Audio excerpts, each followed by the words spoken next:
I feel like the politics today reminds me of the film War of the Roses. You know, it's like a husband and wife just about to kill each other. And while they're killing each other, and meanwhile, I feel like there's flooding in the basement, and thieves have come in and they're taking everything in the house. So it's like, who cares who won the fight? Because everything's gone. And I think that's our future that we're facing. So, well, that's a great analogy because they both died in the end. Oh yeah, they did. They did. They died. And that's a terrible analogy.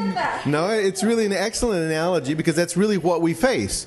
I mean, I agree totally with Omar's statements that we want to vote out of office people that are obstructing progress, that are obstructing the government even functioning. That's absolutely true.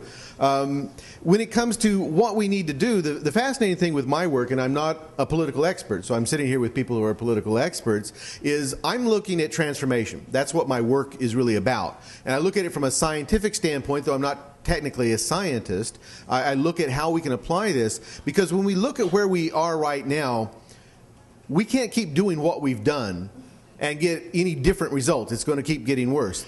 The challenges America faces, the challenges we face in the world, are challenges we don't have time for too many more fights. So if we keep fighting and we keep taking years and debating this and debating that, and we do go through this process, we're going to run out of time.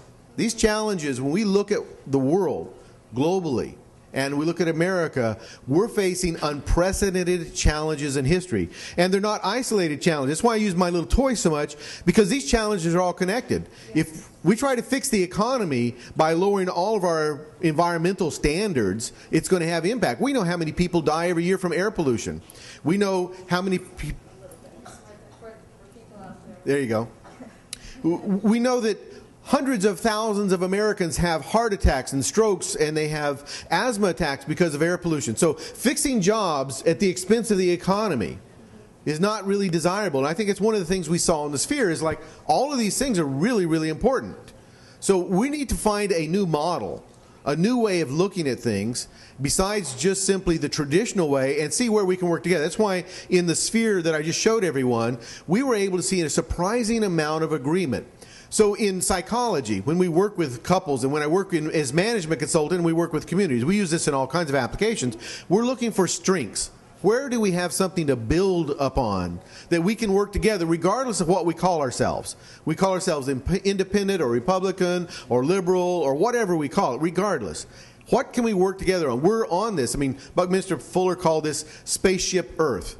And sometimes we forget that the resources here are limited, that as we keep putting more and more people, we have less breathable air. We have less usable water. We have less cultivatable land. We face some major issues. We've got to do things differently. And so I'm not a political expert. Politics is a critical component. It's a sector, as I refer to it in the Sphere. But you and I are the ace. How much we get involved, what we do is going to change everything. Or if we don't get involved, it won't change anything. Einstein said it before I was born, the consciousness that created the problems won't solve them. If we look at the world from a science standpoint, because we had two discussions about science and technology just a moment ago, if we look at it as a system, a small activity by one individual can have a huge impact. Now, Annabelle's shown this in a small degree, but I'll give you a much, much bigger example. Where did the World Wide Web come from? Nope. He only claims the internet. He didn't claim the World Wide Web. He claimed the internet. Engineers. No. So we don't, the average person doesn't know. One person, a man named Tim Berners-Lee, conceptualized in 1989, he wrote the first draft of what would be the World Wide Web. In March of 1990, he started by himself in CERN, where he was working, and he conceptualized it. He created the protocols, and by 95, we had the largest IPO in history up to that time, as Netscape went live from one person giving away an idea that he built and built the protocols. The World Wide Web has changed everything in our world. On an unprecedented scale, one person did it. Annabelle writes a Facebook page. We're sitting here having this discussion. It's being broadcast live on the web. We're having discussions around the country, around the world. We have a lot more ability to influence things than we think. That's when you look at it from a system. This node is you. If you're disengaged, nothing will happen. It's going to continue exactly as it is, and it's going to get worse.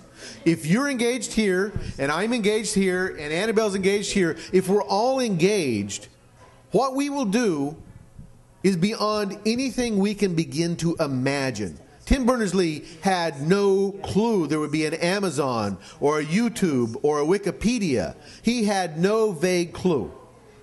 But when he took action, when he was engaged, it changed things. So I just want to share that money is an issue, but there are ways to have influence without money, and it's been proven over and over again.